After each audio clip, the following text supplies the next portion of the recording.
আমার কথা শোরে বাচ্চা বলছে, বাচ্চা বলছে আরো কথা গালাগালি করবে। আমি আছি তো আমি বইন তো আছে শান্ত করে দেখেন তো অফিসে আমাদের অফিসে এই ডকুমেন্ট দিয়েছি তো ভাই কি ভাই এই দিবা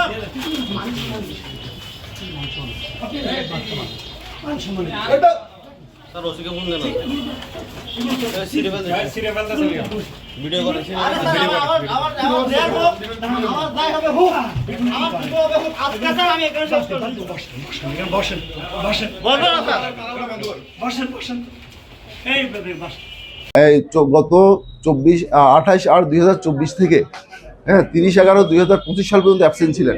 ওনার আগের হেডমাস্টার নাজিম সাহেব ওটা চিঠি দিয়ে গেছেন আমাদের কাছে যে উনি অ্যাবসেন্ট ছিলেন। অ্যাবসেন্ট থাকার পরিবর্তিতে ওনার নাজিম সাহেব ওনার বেতন ভাতা সাবমিট করেন নাই। একসাথে জয়েন করার পর থেকে 1/7/2025 থেকে আমরা ওনাকে বলছি যে আপনার ছুটি পত্রটা নিয়ে আসলে আপনার বেতন ভাতাগুলো আপনি পেয়ে যাবেন, আমাদের থেকে ছুটি পত্র নিয়ে ছুটি মঞ্জুরটা করে নিয়ে আসেন।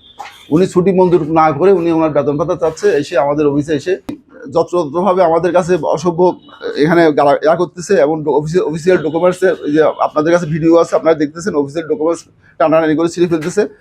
এখানে আজে বাজে কথা মারামারি এইসব শুরু করছে। আমরা তো এটা তো সরকারি অফিস, সরকারি নিয়মে চলবে। আমি ইউনো মহোদয়কে ফোন করছি, ইউনো মহোদয় চিরকাল আছে, আমার ঊর্ধ্বতন কর্তৃপক্ষকে এই ব্যাপারে আমি জানাইছি। আমাদের বেতনগুলো কিন্তু বন্ধ করা যাবে না, বন্ধ ছাড়িয়ে যাওয়ার জন্য নির্দেশনা আছে। তো সেই সুবাদে আমি নির্দেশনা মোতাবেক আমি বলে না, বাংলাদেশের সবাই বেতন তুলতেছেন, বেতন চলছে। এক পর্যায়ে আমার এখানে প্রধান শিক্ষক আসলে প্রধান শিক্ষককে নিয়ে আমি ওনার কাছে আসি, উনি বলতেছেন যে আমি আপনার সাথে কোনো কথা বলতে চাচ্ছি না। তো আমি বললাম যে ভাই আমাদের সরকারি প্রজ্ঞাপন আছে মন্ত্রণালয়ের, এগুলো আপনি একটু দেখেন। আমরা যারা মৎস্য শিকার এগুলো মন্ত্রণালয়ে দেখাশোনা করতেছে এবং এটা তদন্ত করতেছে। উনি বলতেছেন আপনার কিচ্ছু সবার আমার দরকার নাই, আপনি বেরিয়ে যান এখান থেকে। আচ্ছা আমি চলে গেলাম এমআর সাহেব। এরপরে যখন আমার প্রধান শিক্ষক চলে গেলেন, আমি দায়িত্বে আছি, আমি এখন ডিডিও। তো আমি আমার বেতন সাবমিট করলাম, উনি আমার বেতন দিতেন না, কোনো রকমই দিবেন না।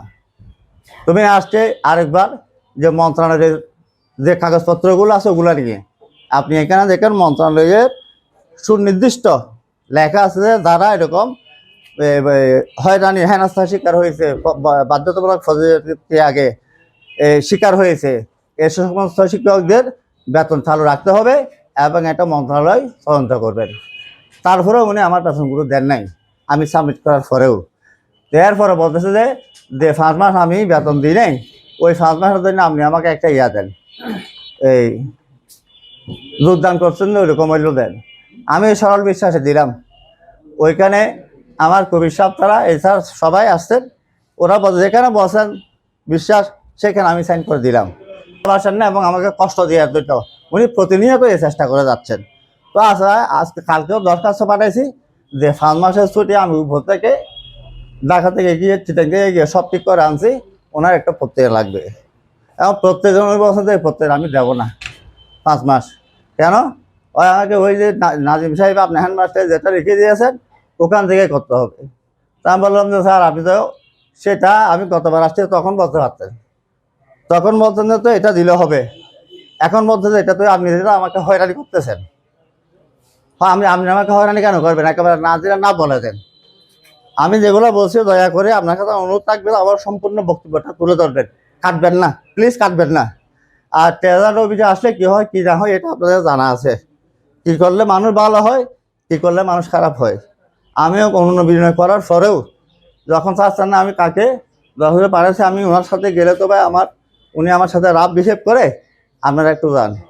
এখন ওনাদেরকে বলতেছেন যে ওই যে 1 তারিখ থেকে যেটা দিয়েছেন ওইখান থেকে করতে হবে। এখন আমি আসলাম যে ভাই আপনি এইখানে তাহলে ওইটাই লিখে দেন যে আমি এইটা পারবো না, আমি 5 তারিখে 1 তারিখ দিতে পারবো না, লিখে দিলে আমি চলে যাবো। তো উনি আমার এক ফেরত উঠে বলছেন যে এই শুয়ারের বাচ্চা তুই এখান থেকে উঠ, শুয়ারের বাচ্চা তুই এখান থেকে, শুয়ারের বাচ্চা বলতে পারবে এটা কোনো অফিসিয়াল ভাষা? তারপরে প্রমাণ করতে চাইছে যে আমি ওর দিকে দিয়ে উঠছি কিনা প্রমাণ আপনাদের সামনে হয়েছে যারা যারা ছিলেন, আমি কিছু দিয়ে উঠি নাই। আমি কিছু করি নাই